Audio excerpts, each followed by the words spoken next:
É a história de azarão mais famosa da humanidade. O pequeno contra o grande, a fé contra a força bruta. Por milênios, contamos a história de Davi e Golias como um milagre, um conto de fadas sobre uma pedrinha da sorte que derrubou um gigante. Mas e se eu te dissesse que não foi sorte?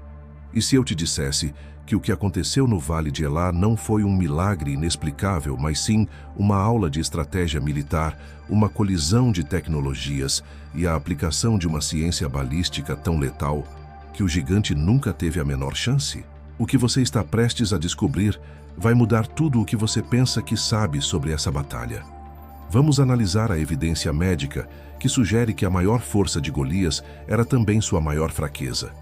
Vamos desvendar a física por trás da arma de Davi, uma arma tão poderosa quanto uma pistola moderna. Esta não é a história de um menino sortudo, é a história de um especialista em armas de longo alcance enfrentando um tanque de guerra obsoleto e com a visão debilitada. E o resultado estava decidido antes mesmo da primeira pedra ser lançada. O cenário: o Vale de Elá por volta de 1000 a.C. Por 40 dias, a história do mundo ficou paralisada. De um lado da colina, o exército de Israel liderado pelo rei Saul. Do outro, os exércitos dos filisteus, a superpotência militar da época. Nenhum lado ousava atacar, pois um ataque descendo por um vale e subindo a outra colina seria um suicídio tático. O resultado era um impasse tenso, uma guerra fria onde o primeiro a se mover morreria. Para quebrar o impasse, os filisteus propuseram uma solução brutalmente eficiente. Uma tradição do mundo antigo, o combate singular. Em vez de sacrificar milhares de vidas, cada lado escolheria seu melhor guerreiro, seu campeão. Eles lutariam até a morte no vale, e o exército do vencedor subjugaria o do perdedor. Era uma aposta de tudo ou nada. O destino de duas nações seria decidido por um único homem. E os filisteus sabiam que tinham uma carta imbatível na manga. Seu nome era Golias, da cidade de Gate. Ele não era apenas um soldado. Ele era um monstro, uma arma de terror psicológico. A Bíblia diz que ele tinha 6 côvados e 1 palmo de altura, o que se traduz em quase 3 metros. Ele era um colosso, uma montanha de músculos e bronze. Vamos analisar seu arsenal, peça por peça, porque isso é crucial. Seu capacete era de bronze. Sua couraça, uma armadura de escamas de bronze, pesava 5.000 ciclos, o equivalente a mais de 50 quilos. Apenas sua armadura pesava mais do que o próprio Davi. Ele tinha caneleiras de bronze e um dardo de bronze pendurado em suas costas. A lança que ele carregava era como o eixo de um tear, com uma ponta de ferro que pesava 600 ciclos, mais de 6 quilos de puro ferro. Um escudeiro caminhava à sua frente, carregando um escudo maciço. Golias era literalmente um tanque de guerra humano, projetado para uma única coisa: combate corpo a corpo, para esmagar linhas de infantaria. Mas aqui entra a ciência moderna. Muitos historiadores e médicos acreditam que o gigantismo de Golias era causado por uma condição chamada acromegalia, um tumor na glândula pituitária. Essa condição causa um crescimento excessivo, mas tem um efeito colateral devastador. Ela frequentemente comprime os nervos ópticos, causando visão dupla e uma miopia severa. Golias talvez só enxergasse claramente a poucos metros de distância. Isso explica por que ele precisava de um escudeiro para guiá-lo e por que ele gritou a Davi: "Vem até mim." Ele não podia persegui-lo. Sua maior força, seu tamanho, era a fonte de sua maior fraqueza. Ele era uma fortaleza, mas uma fortaleza cega. E então, do outro lado do espectro entra Davi. Ele não era um soldado, era um pastor, o filho mais novo de Jessé, enviado ao acampamento apenas para levar comida a seus irmãos. Ele ouviu os insultos do gigante, viu o terror paralisante no rosto dos soldados israelitas e ficou indignado. Enquanto todos viam um monstro invencível, Davi via um alvo.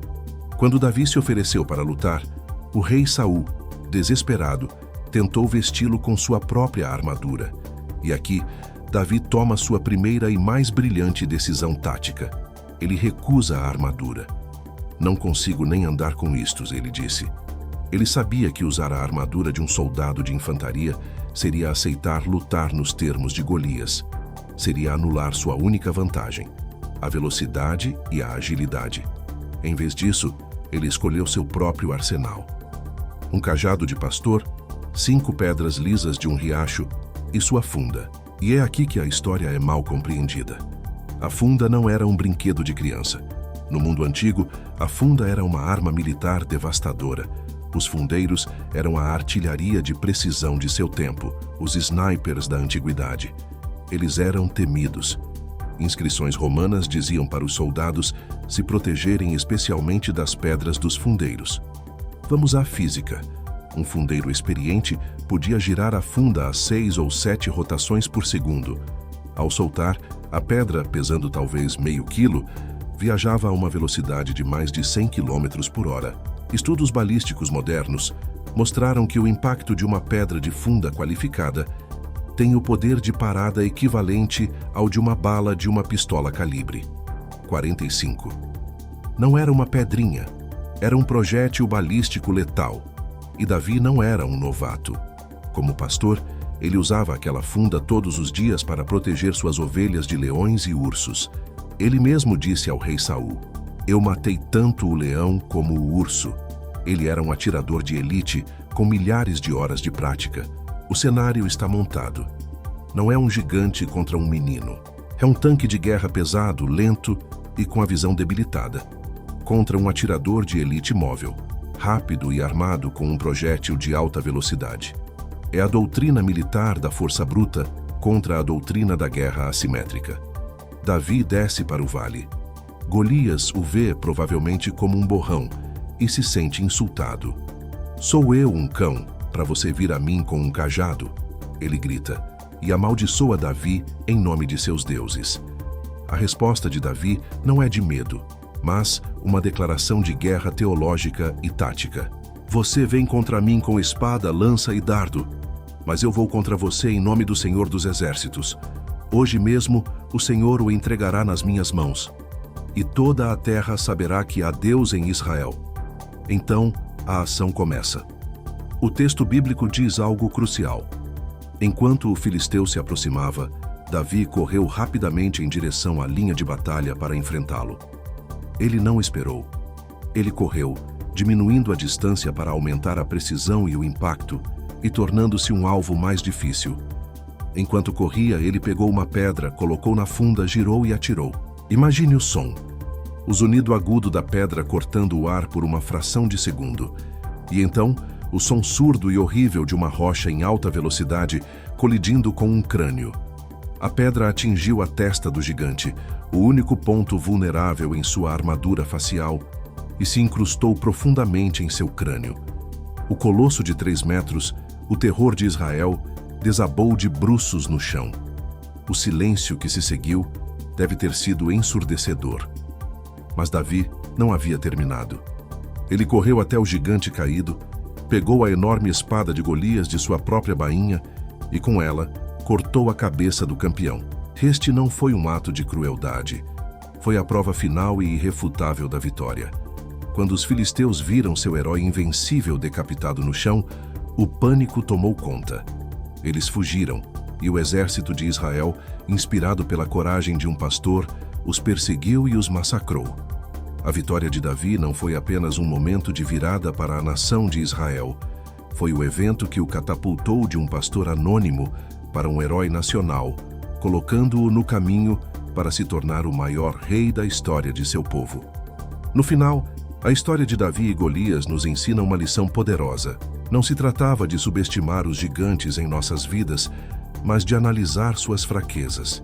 Não se tratava de ter armas inferiores, mas de dominar as armas que temos com excelência. A fé de Davi era inabalável, sim, mas ele não foi para a batalha esperando que Deus fizesse tudo. Ele usou a fé como seu escudo e a habilidade que Deus lhe deu, aprimorada por anos de prática, como sua espada. Se você acredita que Deus não nos chama para sermos fracos, mas para usar os talentos e a coragem que Ele nos dá para enfrentar os gigantes, comente aqui embaixo. Deus capacita os improváveis. A história de um homem contra muitos é um tema poderoso na Bíblia. Se você ficou impressionado com a estratégia de Davi, precisa conhecer a história do profeta Elias, enfrentando sozinho 450 profetas inimigos em um desafio de fogo que desceu do céu. Inscreva-se agora no canal e clique no vídeo que está aparecendo na sua tela. É um dos confrontos mais épicos de todo o Antigo Testamento.